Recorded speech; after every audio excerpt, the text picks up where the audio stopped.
The sound of King William's footsteps sent a jolt of panic through the room. Marcus quickly gestured for Elena and Thomas to move toward the window, while he stepped into the hallway to intercept the king. "Your Majesty," Marcus said with a respectful bow as King William approached. The king looked surprised to see Marcus in the East Wing. "Captain Steele, I wasn't expecting to find you here. I was just coming to check on Andrew's room. I received a call from him this morning, and something in his voice seemed troubled." Marcus felt his heart racing. Prince Andrew had called the king that morning, but, according to all official records, the prince was supposed to be in London on business. This new information added another layer of complexity to an already complicated situation. "Is there anything specific you're concerned about, Your Majesty?" King William paused thoughtfully. Andrew mentioned something about needing to clean up some old business before returning to the palace. When I asked for details, he became evasive and ended the call abruptly. It's not like him to be so secretive. Marcus realized this conversation was providing crucial information about Prince Andrew's current state of mind. If the prince was planning to clean up old business, it could mean he was aware that his illegal activities had been discovered. "Would you like me to increase security monitoring for when Prince Andrew returns?" Marcus asked. "Yes, that might be wise. Actually, Captain Steele, I've been meaning to discuss something with you. Over the past few months, I've noticed some irregularities in Andrew's behavior and finances. Nothing I could put my finger on, but enough to make me concerned." Marcus felt a chill run down his spine. King William's admission suggested that Prince Andrew's criminal activities might not have gone completely unnoticed by the royal family. The question was how much the king actually knew or suspected. "What kind of irregularities, Your Majesty?" King William looked uncomfortable discussing family matters with palace security, but his concerns seemed to override his usual discretion. "Andrew has been making unexplained trips abroad, meeting with people outside his normal diplomatic circles, and his financial situation appears to have improved significantly without any clear source of additional income." This information confirmed much of what Elena and Thomas had discovered in the hidden documents. Prince Andrew's arms-dealing activities would indeed explain his improved finances and mysterious meetings with foreign contacts. "Have you discussed these concerns with Prince Andrew directly?" Marcus asked. "I've tried, but he dismisses my questions and changes the subject. Yesterday, I asked my private secretary to conduct a discreet review of Andrew's recent activities, but this morning I discovered that someone had broken into the secretary's office and stolen several files." Marcus felt the pieces of the puzzle beginning to fit together in a disturbing pattern. Prince Andrew was clearly aware that his activities were being scrutinized, and he was taking active steps to cover his tracks by stealing potentially incriminating evidence. "Your Majesty, I think it would be wise for me to conduct a comprehensive security review of Prince Andrew's activities. With your permission, I'd like to examine his room, travel records, and communication logs." King William looked relieved that Marcus was taking the situation seriously. "Captain Steele, I give you full authorization to investigate anything you feel is necessary. The integrity of the royal family must be preserved, regardless of what you might discover." As the king continued his morning walk, Marcus returned to Prince Andrew's room where Elena and Thomas had been listening to the entire conversation from behind the partially open door. "Did you hear everything?" Marcus asked quietly. Elena nodded grimly. "Captain, this changes our timeline significantly. If Prince Andrew is already aware that he's under suspicion, he might be planning to destroy evidence or flee the country." Thomas looked worried. The king mentioned that someone broke into his secretary's office. That means Prince Andrew has accomplices helping him cover his tracks. Marcus realized they now faced a much more urgent situation. Instead of having time to carefully investigate and gather evidence, they might need to act quickly to prevent important evidence from being destroyed. "Elena, I need you to accelerate your document authentication process. Can you get preliminary results within 24 hours instead of 48? "I can try, but it will require calling in several favors and working through the night." Marcus made a decision that went against every protocol he had ever learned. "Thomas, I need you to make copies of everything in that hidden compartment. If Prince Andrew returns early and destroys the originals, we need to have backup evidence." As Thomas carefully photographed and copied every document, Elena worked on her laptop to send preliminary information to her authentication contacts. Marcus kept watch at the door, his mind racing with the implications of what they were discovering. His radio interrupted his thoughts with an urgent message from the main security office. "Captain Steele, we have a situation. Prince Andrew's motorcade has just been spotted approaching the palace. He's arriving approximately 6 hours ahead of his scheduled return time." Marcus felt his stomach drop. Prince Andrew was returning immediately, probably to deal with whatever old business he had mentioned to the king. This meant they had minutes, not hours, to complete their evidence gathering. "Thomas, how much more do you need?" Marcus asked urgently. "About 10 more minutes for the most critical documents." "Elena, can you pack up your equipment and get out of here safely?" "Yes, but, Captain, we need to discuss what happens next. Once Prince Andrew discovers that his hiding place has been accessed, he'll know someone is investigating him." Marcus realized they had reached the point of no return. Once Prince Andrew discovered their investigation, there would be no going back to normal palace security routines. They would either succeed in exposing his criminal activities, or they would all face serious consequences for their unauthorized actions. "Elena, I want you to take the copied documents and begin your authentication process immediately. Thomas, you need to return to your normal maintenance duties and act as if nothing unusual has happened. I'm going to intercept Prince Andrew when he arrives and try to assess his current state of mind." As Elena and Thomas prepared to leave the room, Marcus made one final check to ensure everything appeared normal. The hidden compartment was sealed, the room was properly arranged, and there were no obvious signs of their investigation. Elena handed Marcus a secure communication device. "Captain, this phone is encrypted and untraceable. Use it to contact me with any new developments or if you find yourself in immediate danger." 20 minutes later, Marcus was standing at the main palace entrance as Prince Andrew's motorcade pulled through the gates. The prince emerged from his car looking agitated and nervous, quite different from his usual calm and confident demeanor. "Your Highness, welcome back. We weren't expecting you until this evening," Marcus said with his usual professional courtesy. Prince Andrew barely acknowledged the greeting. "Captain Steele, I need to access my room immediately. I have some urgent business to attend to before my evening meetings." Marcus noticed that Prince Andrew's hands were trembling slightly, and his eyes kept darting around nervously. These were clear signs of stress and anxiety that suggested the prince was indeed aware that his criminal activities might have been discovered. "Of course, Your Highness. Would you like a security escort to your quarters?" "No, that won't be necessary. I need complete privacy for the next several hours. Please ensure that no one disturbs me under any circumstances." As Prince Andrew hurried toward the East Wing, Marcus realized this might be his last opportunity to gather additional evidence. The prince's urgent need for privacy suggested he was planning to either destroy evidence or remove it from the palace. Marcus waited exactly 15 minutes before carefully approaching the East Wing. He positioned himself where he could observe Prince Andrew's room without being detected and activated a small recording device to document whatever might happen. Through the partially opened door, Marcus could see Prince Andrew frantically searching through his room. The prince moved directly to the hidden compartment, which confirmed that he was indeed the person who had been regularly checking on the concealed documents. What Marcus saw next shocked him even more than the criminal evidence they had discovered earlier. Prince Andrew was not alone in his room. A man in an expensive suit was helping him sort through the documents, and Marcus could hear them discussing plans to relocate the operation and eliminate any potential witnesses. The conversation became more heated as the two men argued about their next course of action. Marcus could hear fragments of their discussion, including references to foreign contacts, shipping schedules, and something about the journalist problem. Marcus realized with growing horror that Elena might be in immediate danger. If Prince Andrew and his accomplice knew about the investigation, they might already be planning to silence anyone who could expose their criminal activities. He quietly activated his encrypted phone and sent Elena an urgent message: "Immediate danger. Prince Andrew has returned with accomplice. They mentioned journalist problem. Change location immediately and contact authorities."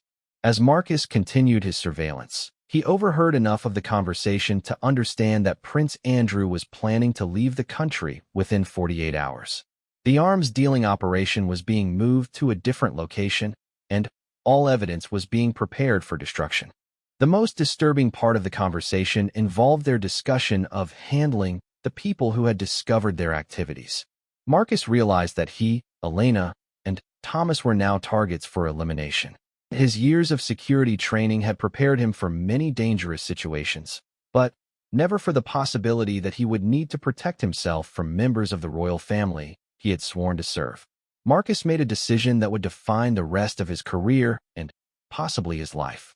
He activated his radio and called for immediate backup from the most trusted members of his security team. All units, this is Captain Steele. I need immediate assistance in the East Wing for a Code Red security situation. Repeat, Code Red in the East Wing. As backup units began responding to his call, Marcus realized that within the next few hours, one of the biggest scandals in modern royal history would be exposed. Prince Andrew's criminal activities, the foreign intelligence blackmail, and the conspiracy within the palace would all be revealed. The sound of approaching security personnel caused a sudden silence from within Prince Andrew's room. Marcus knew that the next few minutes would determine whether justice would be served or whether powerful criminals would escape accountability. As his backup team arrived, Marcus took a deep breath and prepared to arrest a member of the royal family for high crimes against the state. It was not the career ending he had ever imagined, but it was the right thing to do. The palace walls that had protected the royal family for centuries would now witness the exposure of corruption from within their very heart. Marcus knew that his actions would change the monarchy forever, but he also knew that sometimes institutions can only survive by confronting the truth about their own failures. As he led his team toward Prince Andrew's room, Marcus realized that being a true royal guard meant protecting the crown from all threats, even those that came from within the royal family itself. Captain Marcus Steele had been protecting the royal family for 12 years, but nothing could have prepared him for what happened that cold Tuesday morning. The palace walls, which had stood for centuries as symbols of strength and tradition, would soon witness events that would shake the very foundation of the monarchy. The day began like any other. Marcus arrived at the palace gates at 5 in the morning, his polished boots clicking against the marble floors as he made his routine security check. The early morning light filtered through the tall windows, casting long shadows across the ornate hallways. He nodded to the night guards who were finishing their shifts, their faces tired but alert. Marcus was known throughout the palace for his dedication and sharp instincts. At 38 years old, he had worked his way up from a junior guard to the captain of the royal security team. His colleagues respected him, and even the royal family trusted him completely. He had prevented 3 assassination attempts, stopped countless security breaches, and maintained perfect order within the palace grounds. That morning, as he reviewed the security reports from the previous night, everything seemed normal. The kitchen staff had arrived on time, the gardeners were tending to the royal gardens, and the cleaning crew was preparing the staterooms for the day's official meetings. King William was scheduled to meet with foreign ambassadors, while Queen Elizabeth had planned to visit a local charity hospital. Around 8 o'clock, Marcus was in the main security office when his radio crackled to life. It was Sarah, one of the newer guards stationed near the royal family's private quarters. Her voice sounded shaky and uncertain. "Captain Steele, I need you to come to the East Wing immediately. Something strange is happening here." Marcus frowned. Sarah was usually calm and professional. For her to sound this worried meant something was genuinely wrong. He grabbed his radio and responded quickly. "What kind of strange, Sarah? Be specific." "Sir, I've been hearing voices from inside Prince Andrew's room for the past hour. But, according to the schedule, he's supposed to be in London for the entire week. His room should be empty." Marcus felt a chill run down his spine. Prince Andrew, the king's younger brother, had indeed left for London 3 days ago for important business meetings. His absence had been confirmed by multiple sources, and his room had been sealed as per standard security protocol when royal family members traveled. "Are you certain about the voices?" Marcus asked, already heading toward the East Wing. "Yes, sir. I can hear at least 2 people talking inside. Sometimes they speak in whispers, and sometimes they argue loudly. I've been standing here for 20 minutes, and the conversation hasn't stopped." Marcus quickened his pace. The East Wing housed the private quarters of several royal family members, and Security there was always tight. Only authorized personnel with special clearance could access that area. The fact that someone was inside Prince Andrew's room without permission was not just a security breach, it was a potential threat to the entire royal family. As he approached the East Wing, Marcus could see Sarah standing nervously outside Prince Andrew's door. She was a young woman in her mid-20s, relatively new to the royal guard, but showing great promise. Her face was pale, and she kept glancing at the door as if expecting something terrible to happen. "Sarah, report," Marcus said quietly as he reached her position. "Captain, the voices stopped about 5 minutes ago, but I can still hear movement inside. Footsteps, the sound of papers rustling, maybe drawers being opened and closed." Marcus pressed his ear against the heavy wooden door. The room was supposed to be empty, locked, and monitored, yet he could clearly hear someone moving around inside. The footsteps were deliberate and careful, as if the person was searching for something specific. "Have you contacted anyone else about this?" Marcus asked. "No, sir. I followed protocol and contacted you first." Marcus nodded approvingly. Sarah had done exactly what she was supposed to do. In situations like this, information needed to be controlled carefully. Too many people knowing about a potential security breach could create panic or, worse, allow the intruders to escape. He pulled out his master key and slowly inserted it into the lock. The door was indeed locked from the inside, which was impossible according to palace security protocols. Royal rooms could only be locked from the outside when the occupant was away, and Marcus himself had personally supervised the sealing of Prince Andrew's room 3 days earlier. Marcus drew his weapon and signaled for Sarah to step back. He had dealt with intruders before, but never inside the royal family's private quarters. The implications of this breach were enormous. If someone had managed to get inside Prince Andrew's room, they might have access to sensitive documents, personal belongings, or information that could be used against the royal family. As he slowly turned the key and pushed the door open, Marcus could hear his heart beating loudly in his chest. The room was dimly lit, with heavy curtains drawn across the windows. He could see the outline of furniture and what appeared to be a figure moving near the prince's desk. "This is Captain Steele of the Royal Guard," he announced loudly.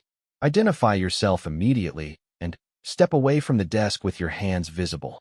The movement stopped instantly. For a moment, there was complete silence. Then, Marcus heard something that made his blood run cold, a woman's voice, speaking in a foreign accent he couldn't immediately identify. "We know you're there, Captain Steele. We've been waiting for you." The voice was calm and confident, showing no fear despite being caught in the middle of what was clearly an illegal entry. This wasn't a random burglar or confused tourist who had wandered into the wrong place. This was someone who knew exactly who Marcus was and had been expecting his arrival. Marcus advanced slowly into the room, his weapon ready and his senses on high alert. As his eyes adjusted to the dim light, he could make out 2 figures standing near Prince Andrew's private desk. One was a woman in dark clothing, and the other appeared to be a man wearing what looked like palace staff uniform. "Step away from the desk and move toward the window where I can see you clearly," Marcus commanded. The woman laughed softly. "Captain, you might want to put your weapon down. What we've discovered in this room changes everything. Your prince isn't who you think he is, and neither is your precious royal family." Marcus kept his weapon trained on the intruders, but felt a growing sense of unease. These people weren't acting like typical criminals. They seemed to know something, and their confidence suggested they believed they had some kind of advantage. "Whatever you think you found, you're trespassing in a restricted area. You need to surrender immediately and explain how you gained access to this room." The man stepped forward slightly, and Marcus could see he was indeed wearing a palace maintenance uniform. This meant either he had stolen the uniform or, more troubling, he was actually a palace employee who had betrayed his position. "Captain Steele, my name is Thomas Morrison. I've worked in palace maintenance for 8 years. 3 days ago, I was doing routine electrical work in the prince's room when I discovered something hidden behind a false panel in the wall." Marcus felt his grip tighten on his weapon. A palace employee involved in this breach made the situation far more serious than he had initially thought. It suggested this wasn't a simple break-in, but potentially a much larger conspiracy involving people with inside knowledge of palace security. "What did you find?" Marcus asked, though part of him wasn't sure he wanted to know the answer. The woman, who had remained silent during Thomas's explanation, now stepped into a shaft of light coming through a gap in the curtains. Marcus could see she was probably in her 40s, with dark hair and intense eyes that seemed to be studying his every reaction. "My name is Elena Vasquez, and I'm an investigative journalist. Thomas contacted me because what he found is too dangerous for one person to handle alone. Captain, behind that panel are documents that prove Prince Andrew has been involved in illegal arms dealing with several foreign governments." Marcus felt the world shift around him. Arms dealing, foreign governments. The implications of such an accusation were staggering. If true, it would not only destroy Prince Andrew's reputation, but could potentially bring down the entire monarchy. "That's impossible," Marcus said, though he could hear the uncertainty in his own voice. "Prince Andrew is a respected member of the royal family. He would never be involved in anything illegal." Elena reached slowly into her bag and pulled out a manila folder. "These documents tell a different story, Captain. Bank records, correspondence with arms dealers, shipping manifests, payment receipts. Everything is here." Thomas nodded in agreement. "I didn't want to believe it either, Captain Steele. I've worked here for 8 years, and I've always been proud to serve the royal family. But the evidence is undeniable." Marcus felt torn between his duty to arrest these intruders and his growing curiosity about what they claimed to have discovered. His training told him to secure the scene and call for backup, but something about their demeanor suggested they might be telling the truth. "Even if what you're saying is accurate, you've still committed a serious crime by entering this room without authorization. You need to surrender those documents and submit to questioning." Elena shook her head. "Captain, if we give these documents to the palace authorities, they'll disappear. There are people high up in the royal administration who are involved in this conspiracy. The only way to ensure justice is served is to make this information public." The sound of approaching footsteps in the hallway made everyone freeze. Marcus realized that their conversation had been going on for several minutes, and other guards would soon be making their routine patrols through the East Wing. "Someone's coming," Sarah's voice crackled through Marcus's radio. "2 guards are heading your way." Marcus found himself at a crossroads.